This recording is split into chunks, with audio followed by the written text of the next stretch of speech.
Ser eficiente ou ser eficaz? Eis a questão.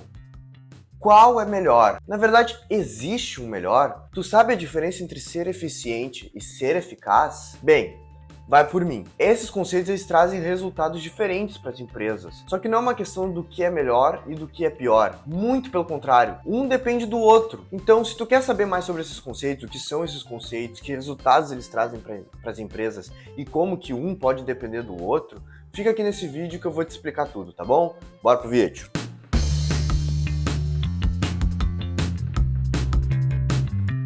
Fala galera, tudo certo? Meu nome é Guilherme Viana, apresentador e fundador do canal Negociando, e hoje deixa eu te perguntar, tu sabe a diferença entre eficiência e eficácia? A eficiência consiste em fazer certo as coisas, já a eficácia consiste em fazer as coisas certas. Essa é a definição dada por Peter Drucker para eficiência e eficácia. A eficiência está ligada mais a nível operacional, como, por exemplo, fazer coisas com menos orçamento, fazer em menos tempo, com menos pessoas. Já a eficácia está mais a nível gerencial, se importando mais com os fins do que com os meios, se importando mais com os resultados. Esses conceitos eles podem acabar sendo meio confusos, eles ficam meio parecidos quando ditos dessa forma. Então eu vou usar o paradoxo de Jevons, escrito no livro A Questão do Carvão, para explicar melhor o que é eficiência, tá?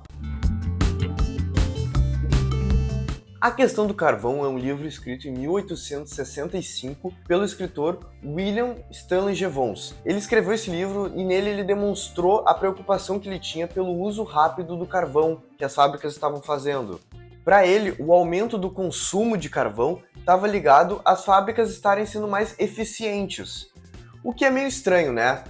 Até porque, quando eu disse, a eficiência está ligada mais a usar menos tempo, menos pessoas, menos orçamento. Pois então, é aí que está o paradoxo de Jevons. Nesse caso, menos é mais.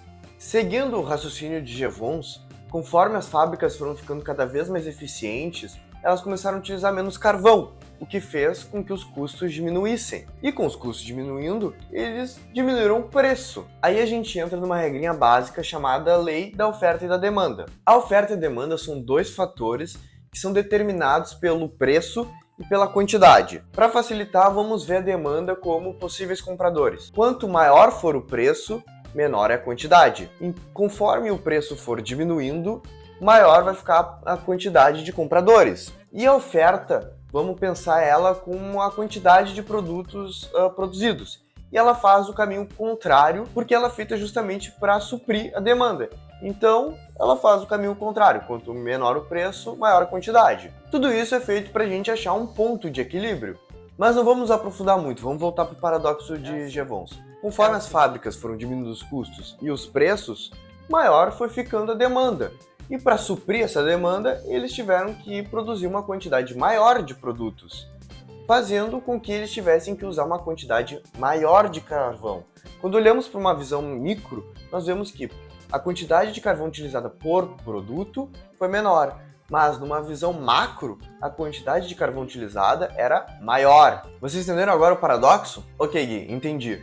Mas então eficiência é usar menos insumo, é isso? Não, como eu já disse, ela está ligada a outras coisas também, como o tempo, fazer em menos tempo, fazer com menos orçamento, com menos pessoas. Mas no exemplo que Jevons usou, nesse caso foi utilizado insumos, o insumo carvão. A eficiência ela vem da tecnologia, ela é uma consequência da tecnologia, podemos definir ela assim. Então, isso tudo faz com que ela seja uma grande fonte de crescimento. Com isso, nós concluímos que a eficiência ela traz dois resultados para uma empresa.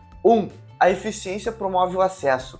Ela vira um meio inclusivo para consumidores que estavam fora antes por causa dos altos preços. 2, como já dito, a eficiência é uma fonte de crescimento, já que com novas tecnologias, novos produtos e recursos podem ser ofertados. Tá, mas e a eficácia? Onde é que entra a eficácia tudo isso? Bem, repetindo, a eficácia ela está relacionada ao resultado. Então ela vai te mostrar se tu realmente está sendo eficiente. Vamos usar o livro A Meta, do Eliel Goldratt, para explicar um pouquinho melhor sobre eficiência e eficácia. Para quem não sabe, esse livro foi o livro responsável para divulgar a teoria das restrições para o mundo. Nele nós vemos o que é um gargalo, como podemos administrar ele e como que ele pode atrapalhar todo um processo produtivo de uma empresa. Para quem não sabe, um gargalo é a etapa do processo produtivo mais lenta, ou seja, é a que atrasa o processo. Usando um exemplo bem simples aqui, vamos fazer um processo produtivo que tem 3 etapas. A primeira etapa leva 20 segundos para ser realizada. A segunda etapa leva 40 segundos para ser realizada. E a terceira etapa leva só 10 segundos, tá bom? Então, uma peça tem que passar pelas três etapas para estar pronta. Quanto tempo tu acha que vai levar para as peças ficarem prontas? Quanto tempo leva esse processo produtivo? Bem, se tu fez uma conta demais, tu vai saber que a primeira peça vai levar 1 minuto e 10 segundos para ficar pronta.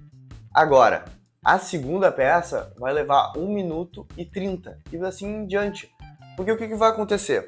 A primeira peça vai estar na primeira etapa de 20 segundos.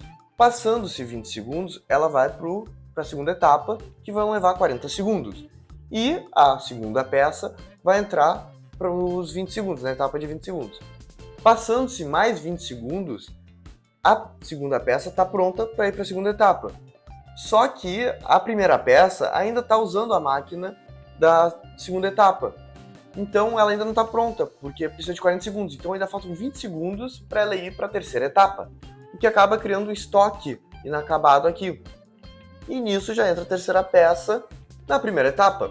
O que acontece? A primeira peça vai acabar rapidinho o processo, só que esses 20 segundos de espera que criam num estoque inacabado, acaba atrasando todo o processo. Isso é um gargalo. Para tu achar a segunda etapa é o gargalo.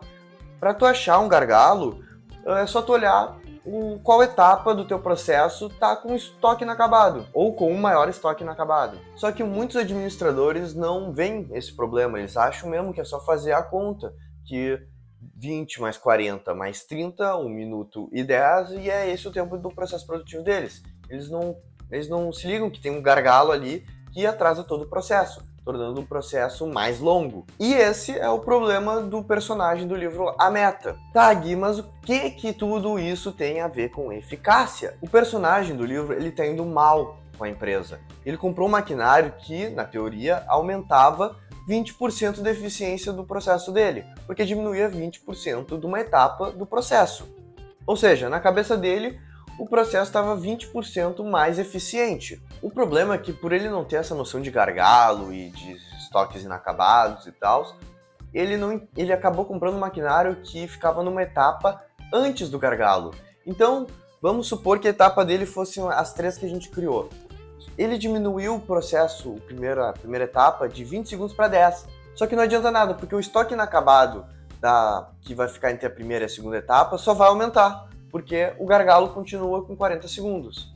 Com isso, a empresa está indo de mal a pior, e mesmo com essa melhoria, os resultados não estavam aparecendo.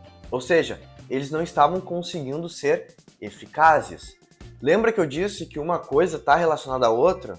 Pois então, no momento em que tu começa a ser mais eficiente de verdade, tu acaba gerando resultados, sendo mais eficaz. A eficácia, repetindo, ela olha para o macro do processo. Ela vai olhar só para os resultados, só para o fim. Então, não tem como tu ser eficaz sem ser eficiente antes, certo? Na real, tem sim. Vamos pegar o exemplo do YouTube, tá? O que é ser eficiente no YouTube? É tu postar vídeos de qualidade, né? Vídeos HD, vídeos com uma certa frequência ou todos os dias. Isso é ser eficiente no YouTube. Agora, o que é ser eficaz no YouTube? É tu ter inscritos, ter likes, engajamento. Isso é ser eficaz. Então é possível sim. A gente pode pegar exemplos de canais que não postam de vez em quando, não tem os vídeos em HD ou com muita qualidade, mas conseguem ter grandes números, grandes likes, muitos inscritos, tem um grande engajamento do público nos vídeos.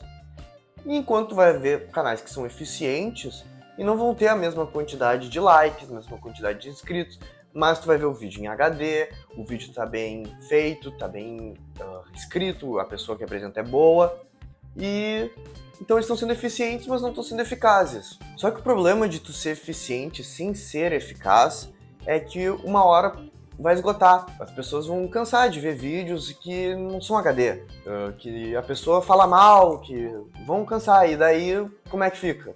Acaba, né? E a mesma coisa para uma empresa. Uma empresa ela pode começar sendo eficaz. Ela pode entrar e começar a produzir produtos e vão dar grandes resultados. Só que uma hora a pessoa tem que começar a ser mais eficiente para continuar competindo no mercado. E o problema de tu ser eficiente sem ser eficaz é que não tem motivo para tu estar fazendo isso se tu não tá conseguindo gerar resultado. Na verdade, muito provavelmente, tu não tá sendo eficiente de verdade. Mas e aí, tu curtiu essa dica? Me conta aí o que tu achou de tudo que eu disse, se tu concorda, discorda, se tu vai usar isso para melhorar teu negócio, pode ter mudado, se mudou tua cabeça, fez tu entender melhor o teu negócio. Me conta aí, eu quero saber. Por hoje eu vou ficando por aqui, até mais, valeu!